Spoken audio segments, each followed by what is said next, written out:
You're listening to the Archaeology Podcast Network. You're listening to the Archaeology Show. TAS goes behind the headlines to bring you the real stories about archaeology and the history around us. Welcome to the podcast.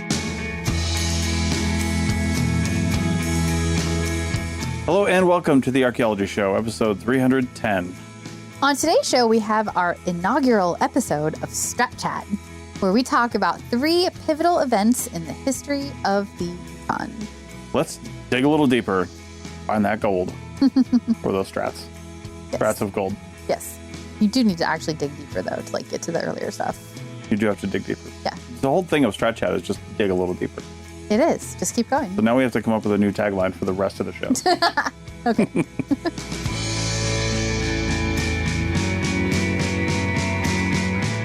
Welcome to the Archaeology Show. Hello. So we're premiering a new, theme today? I guess it's a theme? Yeah, or like a mini... It's not mini, it's full size. Okay, so, well, we're probably going to cut most of that out. We probably didn't, but anyway. So we're premiering this new thing today. It's very similar to timelines. Mini-series. That's what I was trying to come up with. Okay. So now you have to leave all that in, too. Okay, great.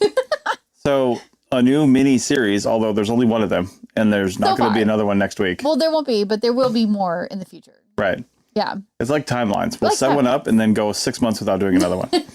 So, well, they do take more research and also inspiration for, whatever the topic is going to be. So, right. So to get people up to speed here, timelines episodes, we talk about an anchor event, like the building of the pyramids or Easter Island or something like that. It's not really an event, but a culture or something people know about. Yeah.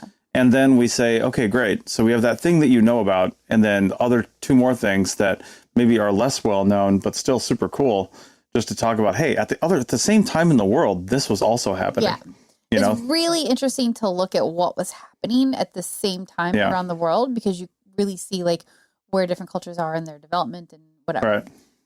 But that being said, we had the inspiration to kind of look at sort of the complete opposite of that, right? Sort of. We just inverted it 90 degrees. We rotated it. Yeah, exactly. Yeah. Because there have been human occupations at different times in the same place all around the world too. Yeah. And we always joke about how in England, they just blow through all the medieval stuff to get and blow through the Roman stuff to get to the prehistoric stuff below that, right? Yeah. I mean, that's not actually true, because plenty of people are interested in the upper layers too, but it's kind of like that. So we thought we would call this series the Strat Chat.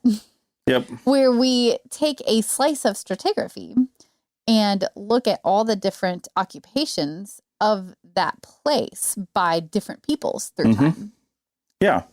And we were inspired by this when we visited the Yukon Beringia Interpretive Center. Yes. And there's an episode about that, which we'll link to. Mm-hmm. That was just a few episodes ago. Episode 308, actually. So, yeah. Yeah. So we'll have that in the show notes, along with a ton of references for what we're about to talk about in the show notes, by the way. Mm-hmm. A lot of stuff to go over there. So head over to just your notes down in your player right there, and you can either go to our website or you can view the notes right there. So anyway, so we're going to talk about the Yukon, layers of Yukon history. Yeah, and just so that we make sure we define this, but stratigraphy, what does that word mean? Yeah. And what is it? I mean, so geologically, stratigraphy is just different layers of soil, basically, of material, rock, things like that. Soil is a very loaded term because not everything is soil, but different geological layers, basically. Right. That's what stratigraphy is. But stratigraphy can also be just layers of kind of anything, really. We always look at a cake or something like that and say, man, look at that stratigraphy. Yeah. Yes. Those crazy cakes they make over in England on the Bake-Off, they have 98 layers. Yeah. Yeah, right, something like that. I was just oh my God. So anyway, so stratigraphy, it's just layers through time. So we're going to look at one place, and that's basically going to be the Yukon, which is a big place. Mm-hmm. And we picked out sort of an overall early Yukon, and then a really big people lived in the Yukon, the first people that were there, and how they did. And then another sort of big event that took place in the Yukon. We're going to talk about all 3 of those. Yeah, and I'm sure as we do more episodes of Strat Chat, we'll find places where you actually have literal occupation of different people throughout time at the same site. But in this case, because the Yukon is so big, and doesn't have that many people, really, not compared to the size, we sort of looked at the area as a whole, and we found a really cool site that we're going to talk about in segment 2, and then another really cool, like, I guess you could call it occupation that happened later for segment 3. So, but in this first segment, what we kind of want to talk about is just, well, how people got to the Yukon. Like, what happened to set it up so that people could occupy the Yukon? Right. Yeah. It really is the whole geology of the Yukon almost before people got there, right? Yeah. Which is what you're talking about. So, and that all has to do with the last ice age, which was a worldwide event. Over here in this, the ice age in general lasted around the world from about 110,000 to about 11,700 years ago. Of course, locally, that could have been different. Right. Ice was around longer in time periods. The weather changed in, quicker someplace. Well, the climate, I should say. Weather is daily. Climate is over big. time. Over time. So the climate would have changed at different rates in different areas, right? But in general, you can kind of say 110,000 to about 11,700 years ago. And there's a reason for that. We'll talk about in a second here. But the last glacial maximum, because during that time period, glaciers ebbed and flowed, right? It got warmer, got colder, got warmer, got colder. It wasn't just frozen the whole time. Well, it kind of was, but not completely.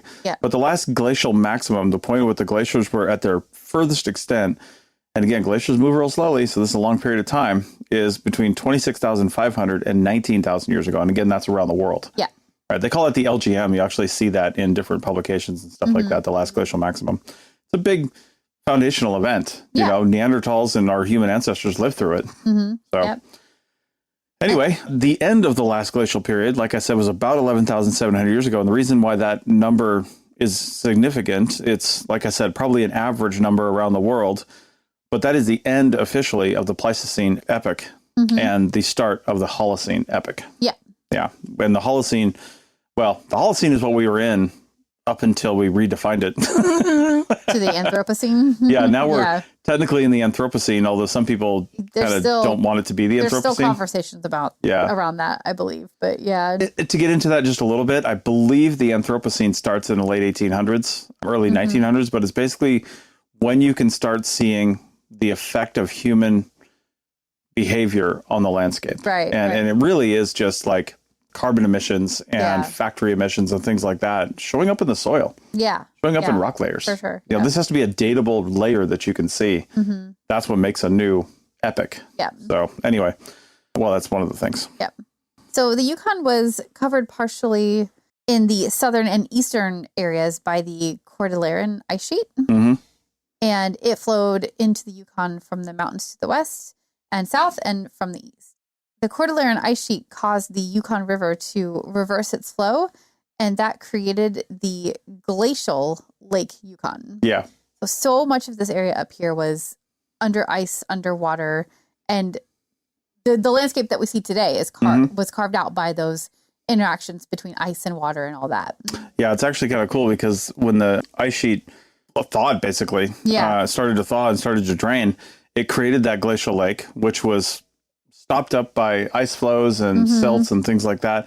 And then it just let go catastrophically. And it created basically a lot of the landscape that is around Whitehorse, which is the capital of the Yukon, and a whole bunch of areas around there. Incidentally, we learned that the same thing happened probably around the world in lots of different places, but the same thing happens in the Columbia Plateau of eastern Washington.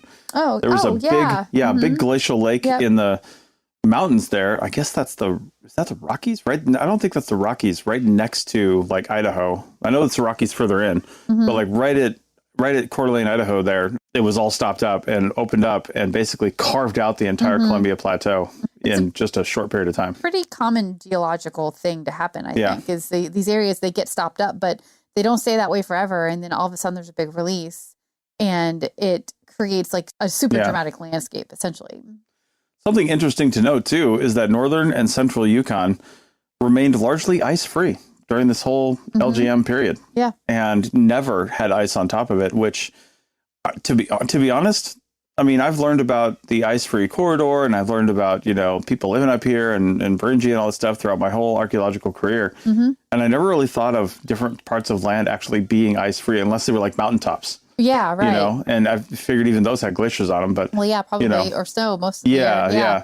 I mean, that's what we've learned being here in Alaska is that these mountains, I mean, with the exception of Denali, most of them are not even that tall. Like the ones over in the Seward area were like 3,000, 4,000, 5,000 feet. Like that's nothing compared to the Rockies. Rich, if you're living on the East Coast of the United States right now going, oh my God, that's so tall. That's right. Because you don't have mountains.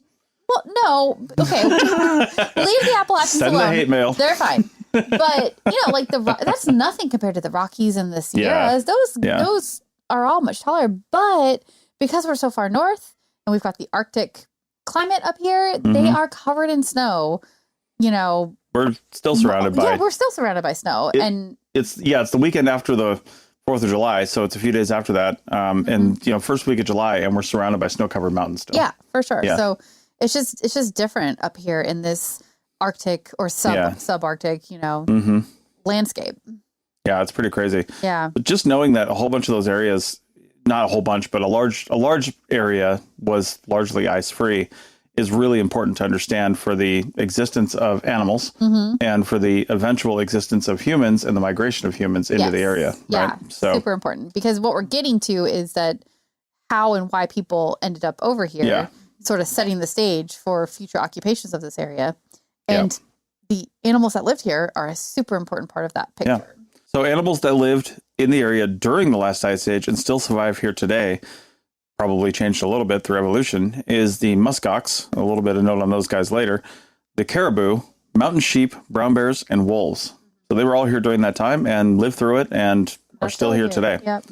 Other animals that arrived in the Yukon as the ice age was ending include moose, elk, and of course humans. And I know elk came from Siberia. I think moose may have as well, along with the humans. And humans, I actually read a paper, and I don't think we talk about it too much, but I read a paper doing the research for this, talking about how the elk migration actually across Beringia, when they could do that, influenced when humans could do that as well. Because obviously they're following food resources and things like that.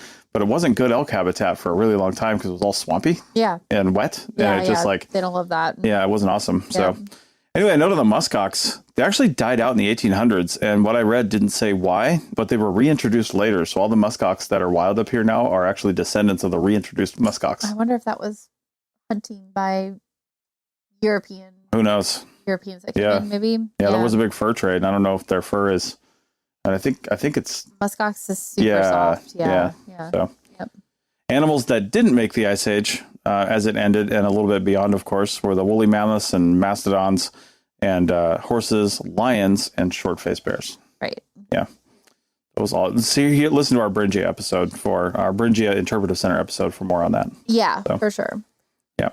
But the presence of all these animals in this area made it so that humans were following them, basically. And they came over from Siberia on the, through the ice-free corridor, which turns out probably had a lot more sections of ice-freeness than you kind of think of. So yeah, that brought them over, and it sort of set the stage for the entire, peopling of North and South America, which is crazy. All right, and we're going to talk about that, the first people that came in here, on the other side of the break. Back in a minute. Do you worry about how much someone drinks? Do you feel angry or depressed most of the time? Do you feel neglected or unloved? Do you feel that if the drinker loved you, she or he would stop drinking? If you answered yes to any of these questions, you are not alone. Not everyone trapped by alcohol is an alcoholic. Families and friends are suffering too. Al-Anon and Alateen can help. Call 1-866-200-0223 or visit alanon.org/help. Welcome back to the Archaeology Show, episode 310. And if we did redo that intro, welcome back to Strat Chat. Strat Chat. I feel like we need like a sound for it or something. I know. We need a song. Can somebody do us a jingle? Oh my God. We need it in a wave format. Just send it over. That'd be great. Strat Chat. Oh my God. So, okay. We're going to talk some dates here, but dates are always basically what we have right now. And there could be something that is found that's older. But when people have dates they tend to speak in very absolute terms, but it doesn't necessarily mean absolute things. That's just the way science is. Yeah. You know? It's the earliest evidence for something, but it doesn't mean the earliest existence. You can't ever really say that this is 100% for sure the earliest, because... No, and nobody even means that, but they will say, oh, you know, people arrived in this area at exactly at this date. Yeah. But they will immediately change their minds and change that date should new evidence arise. Right. That's just how you got to learn. Well, that's how it has to be. That's how science goes. Yeah. So anyway, the first people in the Yukon migrated from Asia near the end of the Ice Age around 15,000 years ago. Now, that was a few thousand years before the official end of the Ice Age, so it was still icy and cold. Chilly. Yeah.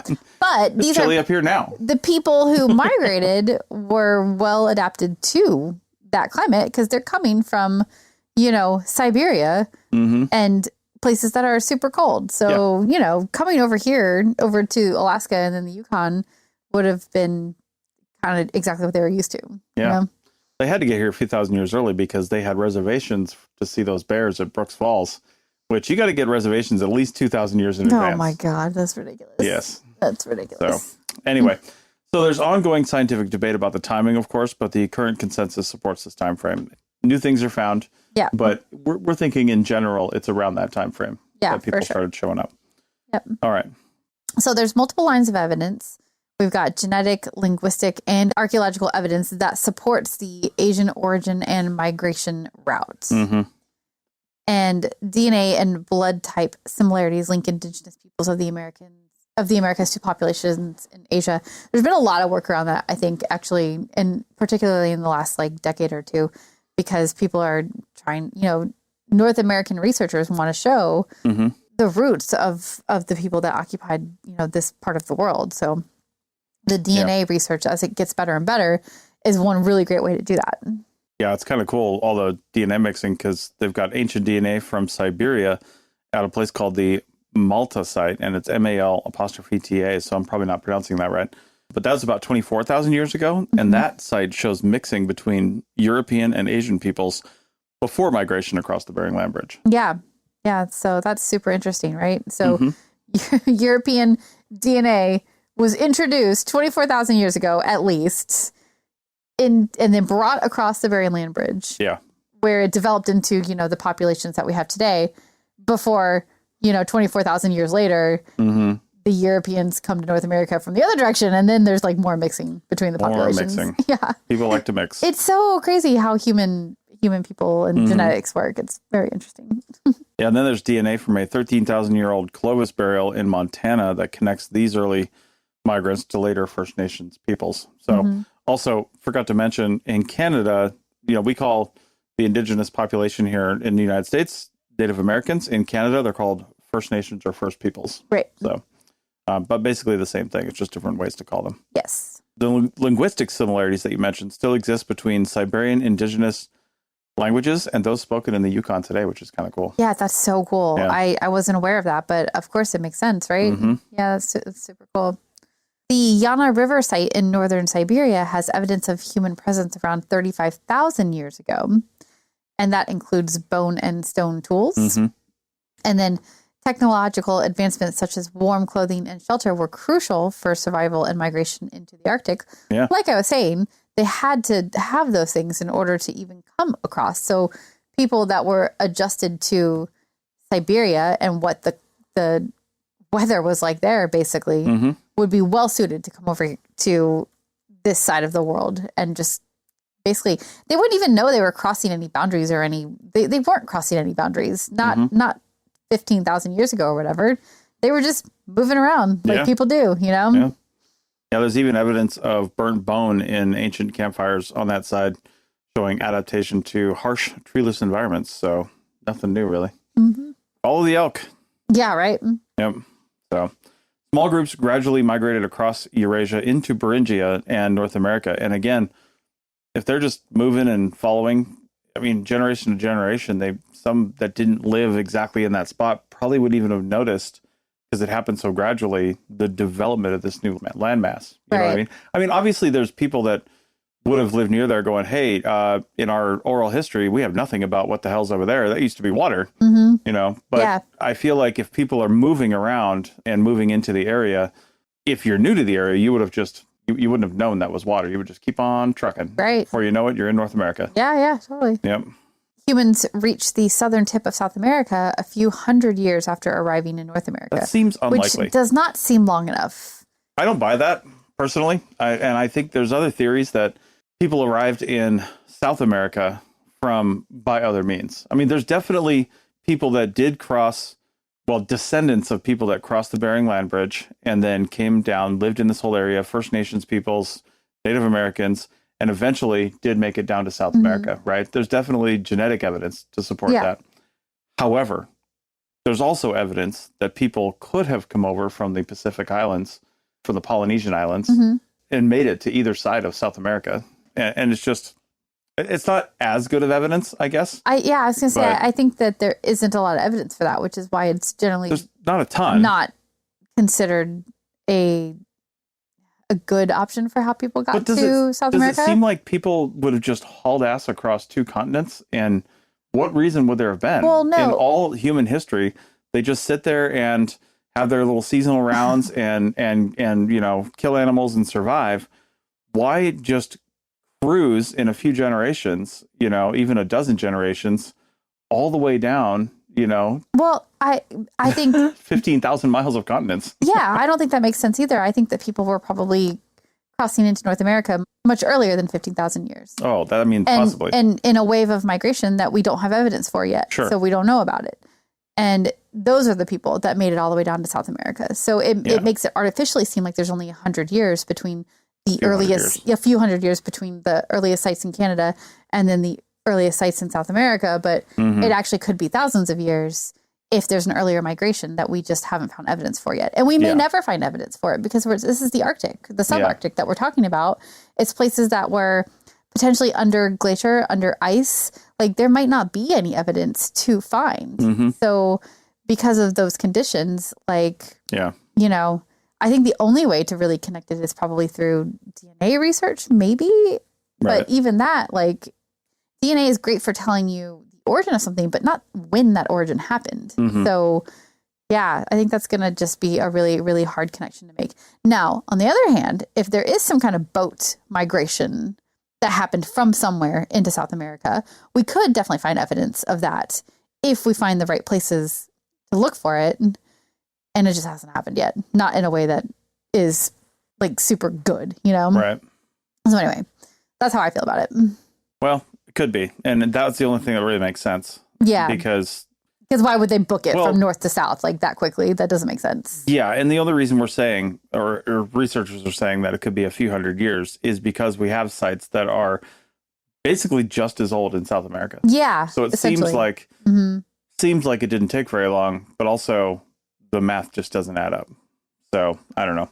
Yeah. Anyway, the Yukon does have a few prehistoric sites. The Bluefish Caves are among the most significant. And we briefly talked about the Bluefish Caves because there was a whole representation of them, like a recreation of Bluefish Caves in the Beringia Interpretive Center. Yeah. And then a cross section of their excavation too. I would say the Bluefish Caves are sort of what inspired us to do this Strat Chat series, because we're like, well, that cave is really cool. Yeah. We haven't ever talked about it before on this podcast, and it's super significant, but there's also other cool things going on in the same area. So how do we talk about all of it together? We'll talk about it in stratigraphy. Yeah. We'll talk about Bluefish and a few other sites here in brief, and then we'll got a lot more on Bluefish in a minute. Yep. So Bluefish Caves was excavated from the 1970s to the 1990s. And contain stone tools and fossil bones from around 14,000 years ago. So right as early as you possibly can get. Yeah, totally. Yeah. And some of the bones in the caves are possibly up to 25,000 years old. And that is from marks on them that might indicate butchering. Although this is debated, which we will go into more. Yeah. But anytime there's a cut or a mark on a bone, that is where there's always interpretation that comes into play, and you just kind of have to decide which side you believe, essentially. Yeah. Another place near an area called Beaver Creek is called the Little John site, and this also dates to about 14,000 years ago and features tools and butchered remains of bison, caribou, elk, and other animals. But no human bones or skeletons from this period have been found in the Yukon. That's not surprising. 14,000 years ago? I mean, that's so old for human remains to to be preserved, you know? It's old for them to be preserved. In a cave environment, you might expect that preservation to actually last. But that being said, I would be interested to know more about burial practices in Siberia. And did people just, like a lot of places around the world, people 100% buried their dead where they slept. Like they would just, you know, in the corner of the hut, in the cave, wherever, right? Just didn't matter. But maybe these guys didn't. Yeah, maybe not. And maybe these sites, these are sites where we found stuff, but they just simply didn't bury the dead there. Or maybe these sites had a different use that wouldn't have been conducive to burial. So. Well, and there's also the like accidental death situation that we could get lucky and find at some point, which we saw some of these. We talked about them in the Yukon Beringia Interpretive Center, but the little wolf dog. Yeah, like where basically like the wolf was covered in rockfall from the cave and just preserved there for, you know, tens of thousands of years. Maybe we'll get lucky and find that with the human remains at some point. But until then, we just have to go on the artifacts that we found. Yeah, these guys were trying to adapt to all this, and the end of the Ice Age brought about dramatic changes to ecosystems and human cultures as a byproduct. Yep. People developed new technologies and broader subsistence strategies, fishing, hunting smaller game, to adapt to the boreal forest that was developing around the world. Which really, the boreal forest is like a band of the same kind of trees and forest area around the northern latitudes. The sort of forest that supports like small game, and large game too, but more small game. So if you want to eat, you have to adapt to that. Yeah, life became more challenging as the boreal forest supported less game than the steppe tundra, because the steppe tundra is where you get your big herds of animals. Yeah. But those just don't go through a big, massive forest. No. Yeah. Ancestors of Yukon's First Nations likely arrived in the Holocene, as we mentioned, in subsequent migration from Northeast Asia, and they are part of the Dene or Athabascan language group. Yeah. And over the last 10,000 years, these populations colonized the Yukon, developing cultures and lifestyles based on evolving resources, the bison, caribou, salmon, moose. These populations have ebbed and flowed over time. They've changed but they have taken advantage of those different populations over all that time. Yeah, so a little bit more on bluefish before we end the segment. It's a cluster of 3 small caves in the Yukon, about 54 kilometers southwest of a place called Old Crow. And again, excavations began in the 70s by Jacques Cinq-Mars and continued for decades. And I think we saw in that little like diorama type thing that they had set up, it was sort of like a cross section of the caves. And you could see the 3 caves and the way like one steps up to the other, which steps up to the other essentially. And they did like a kind of a cross section thing. And there were like teeny tiny trowel and like teeny tiny like rope in there. It was so cute. Yeah, it was kind of neat. They kind of did a really good job of showing like an archaeological site. But I think they did say that 3rd cave, the furthest back one, there is potential for more excavation there. I don't know if they're doing it now or if they have a plan for the future, but there is definitely a possibility that more data, more information can come out of this area, which would be great because it's such an old site. We don't have very many of those. Yeah. So, you know, you got to take what you can get where you've got it for sure. Yeah, the caves did contain animal bones, including extinct horses and mammoths and stone artifacts. There was also bones from fish, birds, small and large mammals of the late Pleistocene, the mammoth megafauna era, are also preserved. All of that in the cave. Yep. And some of those bones show marks that are interpreted as cut marks, which suggests butchering or tool use by humans. Right. And that's a pretty good assumption since there are also stone tools there. Yeah. Like, what else are you going to use a stone tool for except to, like, you know, cut meat, cut bones? Yeah, and you might be thinking that how do you know they're cut marks and not like bite marks or something like that? But there's definitely a fairly clear delineation between cutting and biting from pretty much every animal, not just humans. But generally, bite marks have a more U-shaped indentation like to them. Kind of shovel-shaped almost? Yeah, sort of. They're just not, even if you got sharp pointy fangs, you're not really chewing with those, right? So you're making sort of gouges? Trough-shaped gouges in the bone, yeah. Whereas cut marks from tools are almost universally like a V shape. Yeah. Because that's how tools cut. Yeah. You know, stone tools. Yep. So you can really tell. I mean, that's how it is today too, right? Yeah. Like take a bite, take a bite out of like something, like a piece of celery. That would be like a good example, right? Because it's kind of long and bone shaped. Sort of. Take a bite out of that and look at what your teeth do to it, and then cut the end with a knife, and like you'll see how that. Yeah. Right. This site also yielded evidence of bone tool production and bone flaking, which is kind of very interesting. Yeah. It's so cool. Yeah, it takes a big mammal bone to be able to do that. Yeah, it does. And dense. It's got to be so dense. Yeah. I think of bones as being fragile, but not these big old mammoth or mastodon bones. Yeah, now here's where it gets crazy, and we kind of mentioned this already, but radiocarbon dating of bones with possible cut marks indicates human activity as early as 24,000 years ago. Now, there's a lot that could be wrong with that, but if it's right, it's pretty cool. It's just, I don't know if I just want to believe it or what. Right. But it just seems to make sense that there were humans there earlier than we have evidence for so far. We don't need to go into that anymore, but I kind of buy it, but I would love to see better evidence for it, which I know you only have what you have. So it's not the researchers' fault that the evidence is possible cut marks that they're not 100% sure about. But man, I just wish there was better evidence. Well, and for the longest time, the oldest thing we had was the Clovis culture, we called it. Yes. Which is the only culture really that spanned like 2 continents. It's only because nobody renamed it locally, I feel like. I feel like everything else has been renamed locally. But for some reason, Clovis has one name across 2 continents. Yeah. And the first one was found in New Mexico, and that name just stuck across the entire country. I guess because it's so rare, maybe? Not just the country, the continent, and South America. Yeah, true. Yeah. So these sites predate Clovis' first model of peopling of the Americas by about 10,000 years, if you believe the 24,000-year-old calibrated radiocarbon date.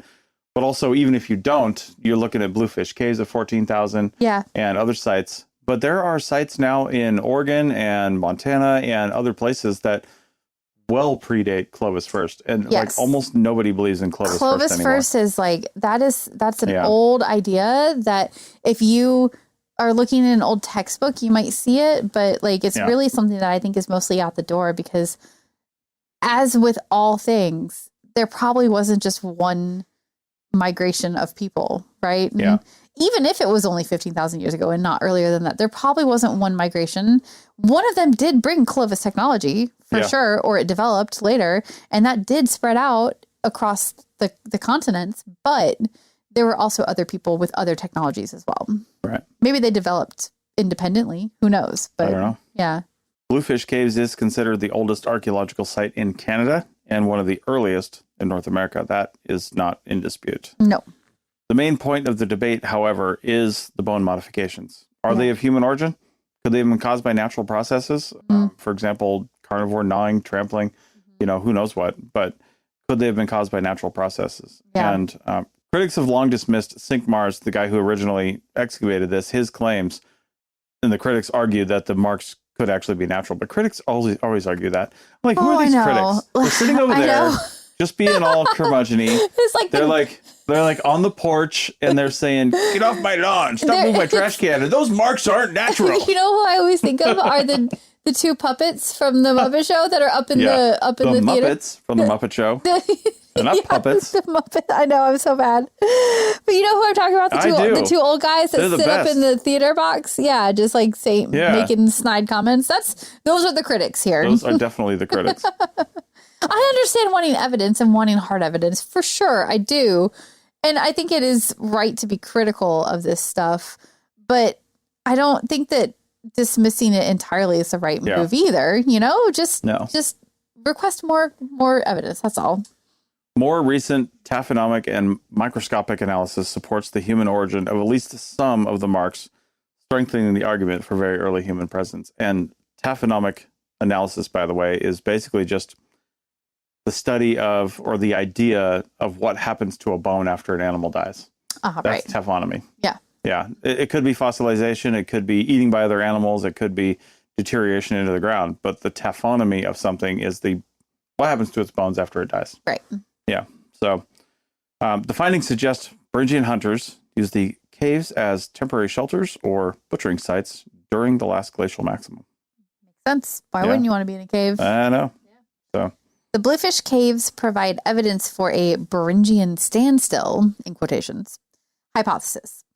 And what they're saying with that is humans may have lived in Beringia for thousands of years before moving south into the Americas. See, now I like that idea too, because, Makes more sense. it does. And like, maybe you're wondering why they booked it south in a couple hundred years, but maybe like a route finally opened up that gave access to the southern area in an easier way or something like that. And people were just like, the ice-free corridor. Well, yeah, there's that. But like, you still need to pass through that corridor to get south. And it's like, I mean, maybe one year, one season, something opened up in the right direction and people are like, whoa, look at all those animals. Let's go, go, go. And like, just like followed them all the way down. And like, 4 or 5, 6 generations later, they're in that site in South America that's way at the southern end. I can't remember what it's called right now. And yeah. You know what I'm talking about. Cut all this out. It's fine.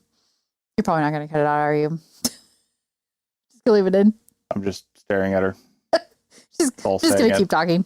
All staying in. This is probably like a 25-minute segment, so we should probably wrap it up. What's that site called? You know what I'm talking about, right? Monteverde? No. We should probably look that up. I'm going to look it up right now. Anyway, we'll have that for you at the beginning of segment 3, because at the beginning of segment 3, while people are trying to head into this area and, live here and make a living, in segment 3, we're going to talk about a whole bunch of crazy bastards that ran to this area for a very short period of time. Yep. All right. Back in a minute. This next segment is just pure gold. Oh, that was so good. Welcome back to Strat Chat. Why does it have to be like an NPR, like announcer from the 90s? I feel like that's the vibe you're going for. Hello, Rachel. What next would you like to talk about on Strat Chat? Oh, man. All right. So the next thing. Oh, well, first we have a verification, not a correction. Verification, good job. You pulled it out of the depths of your brain somewhere. The name of the site in South America that we're talking about is Monteverde in Chile.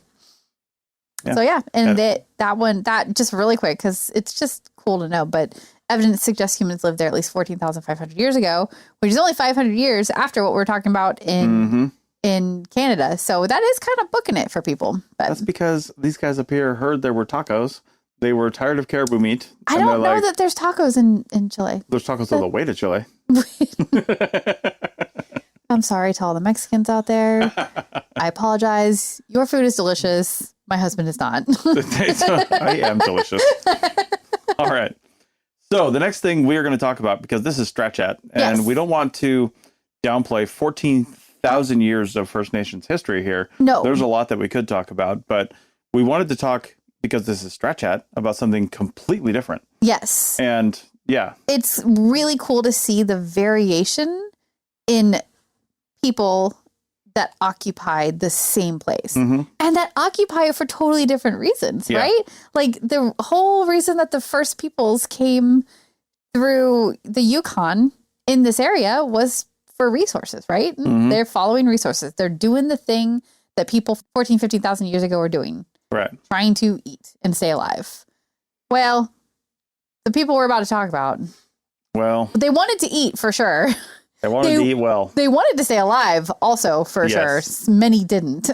Right. All right. So what we're talking about here. So pre-1896 in the Yukon, basically European and American traders and prospectors began exploring the region in the mid-19th century. So that's pre-1896, mid-19th century. So, mid-1800s, people start arriving and they're like, okay, there could be some fur trading stuff up here. Let's start figuring that out, right? Yeah, for sure. And it was really cool. One of the places that we stopped at once we got into Alaska was a little town called Delta Junction, which is basically the end of the Alaska Highway. And there's a super old cabin there that they still have set up, set up-ish. More of a museum now. Yeah, as what it would have looked like in this time period in the end of the 1800s. It was like a lodging facility for boarders that would come through and need a place to stay for a night or two on their way to anywhere in Alaska. And in this case, I'm not sure it was necessarily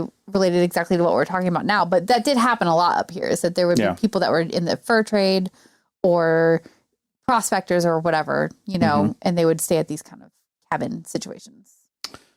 Well, on August 16th, 1896, gold was discovered by George Carmack, Skookum Jim Mason, and Dawson Charlie.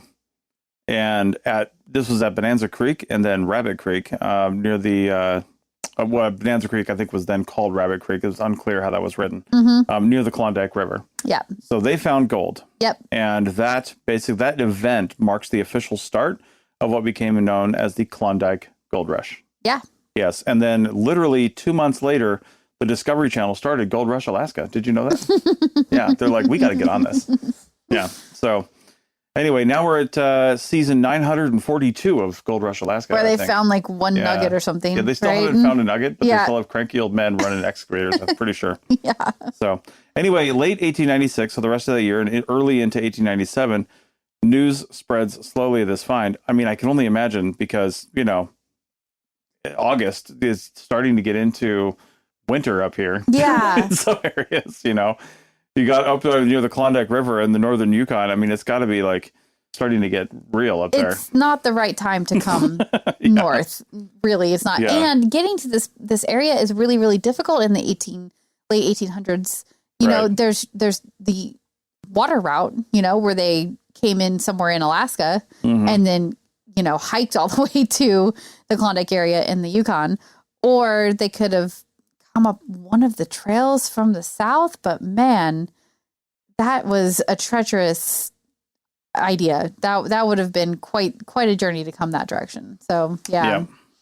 Well, initial gold finds were obviously kept relatively quiet as prospectors staked their claims, but prospectors be prospectors, and word got out. Word always gets out, yeah. Local miners in Alaska and the Yukon began moving toward the Klondike. Yeah. But July of 1897, so just under a year later, the gold rush goes global. Yeah. Yep. And this is what I was talking about, but the steamships Excelsior from San Francisco and Portland from Seattle, they arrived. Which is weird. Yeah. Well, I mean, it's your two big ports on the West Coast at that time, I know, but right? you call your steamship Portland and it's out of Seattle. Oh, yeah, that is weird. Yeah, yes.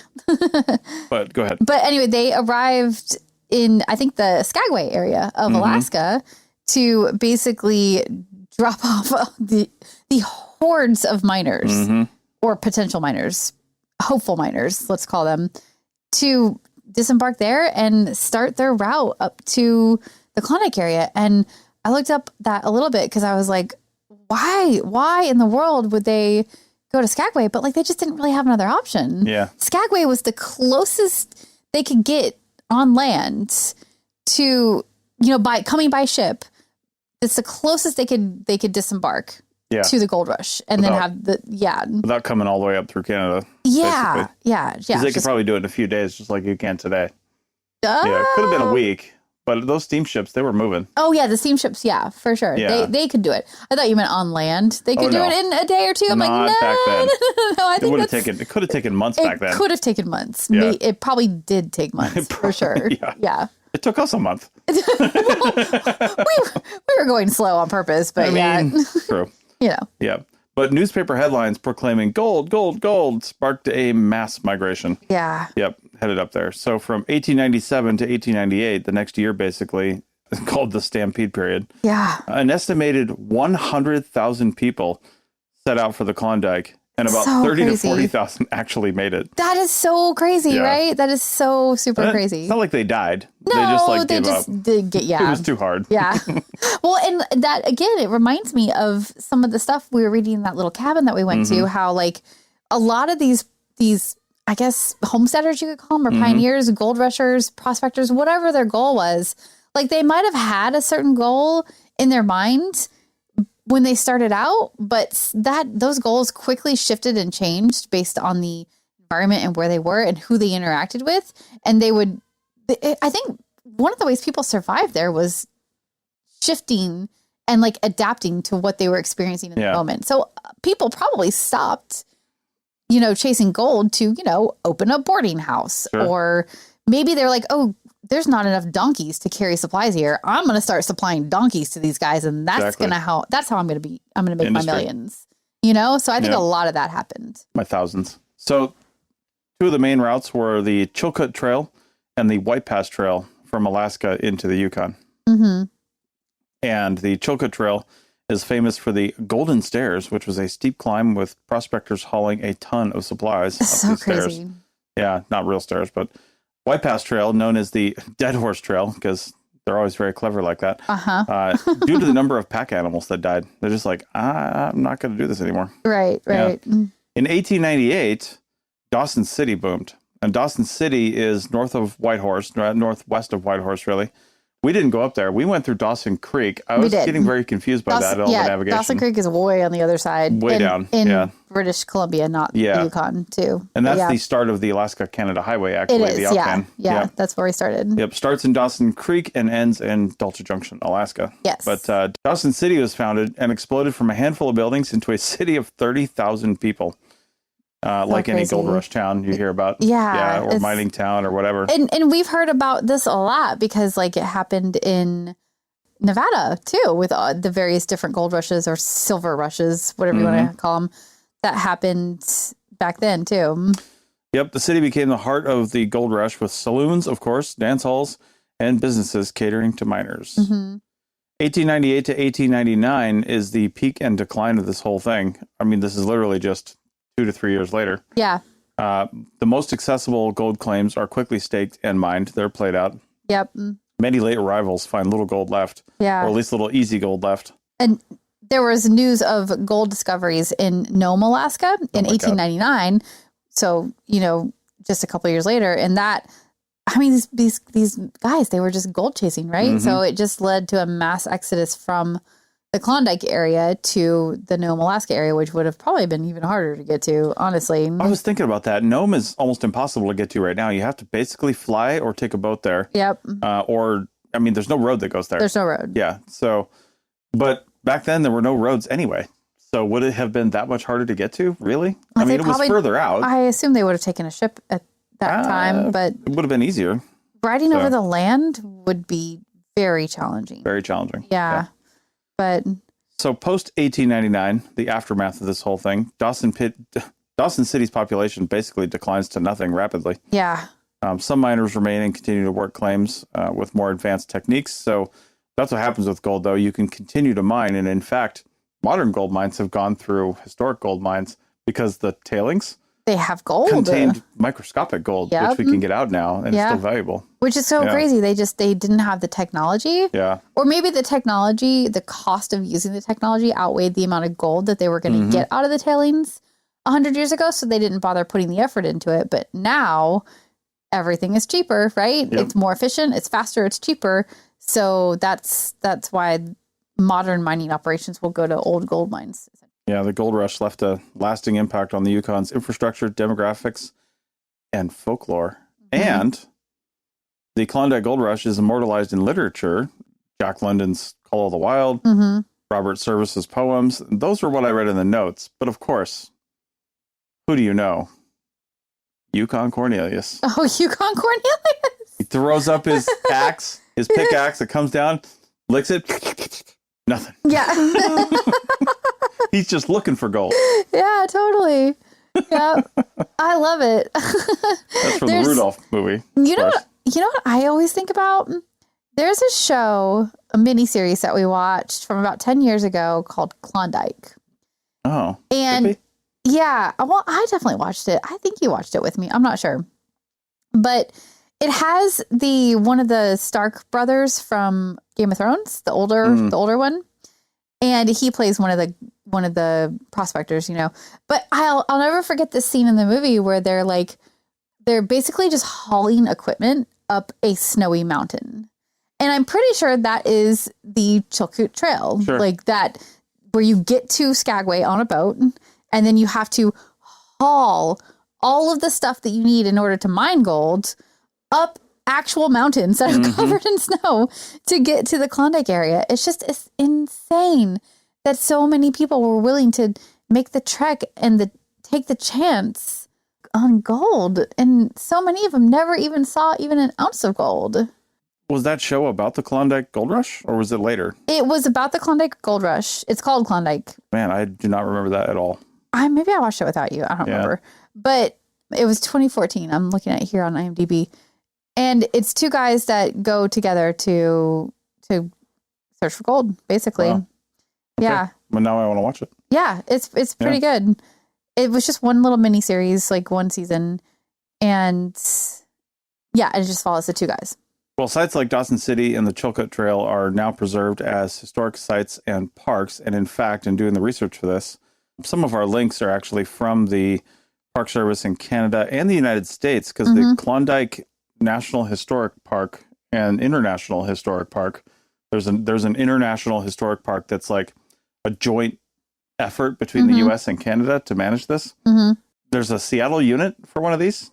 And I know that if we somehow miss all this on the way back down, I definitely want to go see what the Seattle unit has to say. Yeah, because the U.S. side up here is in Skagway. Yeah. Which, for those that aren't familiar with Alaska geography, I'm only recently familiar with it. But to get to Skagway, you actually have to leave the larger part of Alaska. Because there's no way to drive through Alaska to get to Skagway.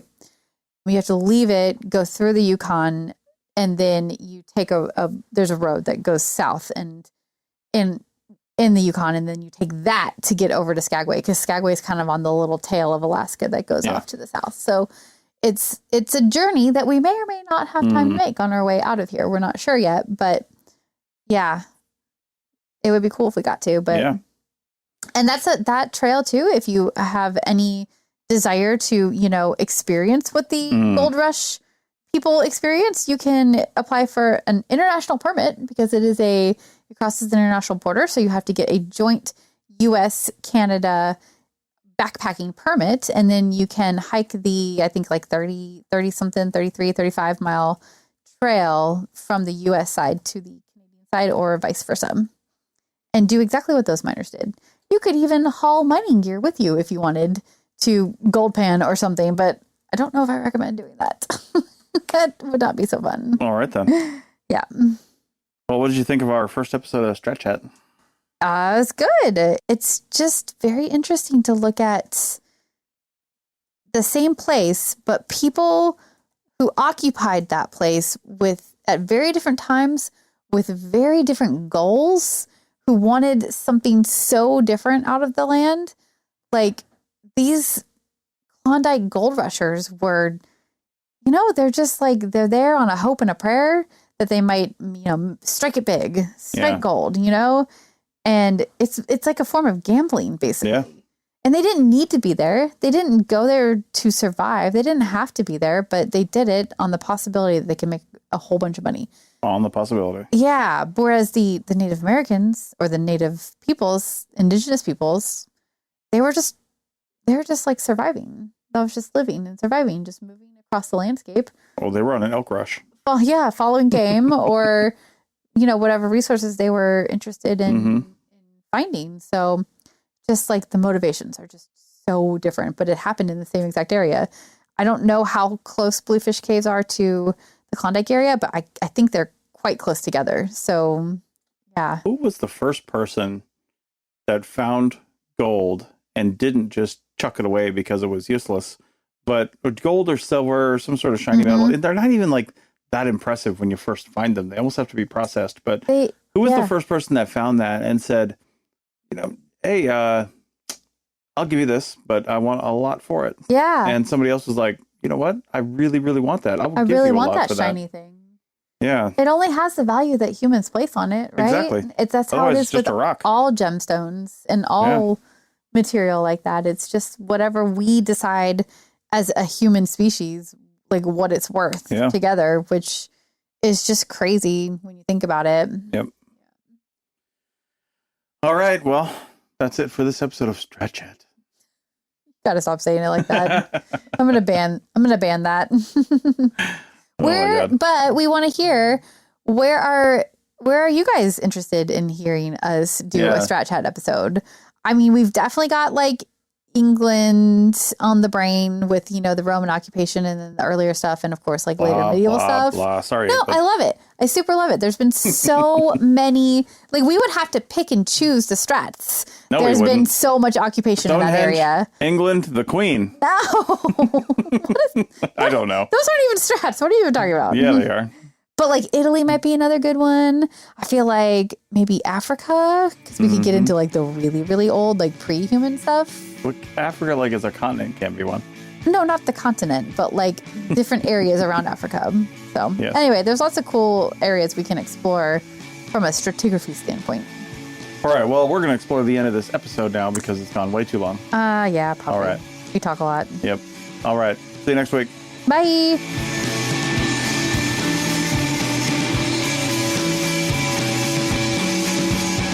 Thanks for listening to The Archaeology Show. Feel free to comment and view the show notes on the website at www.arcpodnet.com. Find us on Facebook, Instagram, and Twitter at ArcPodNet. Music for this show is called I Wish You Would Look from the band Sea Hero. Again, thanks for listening and have an awesome day.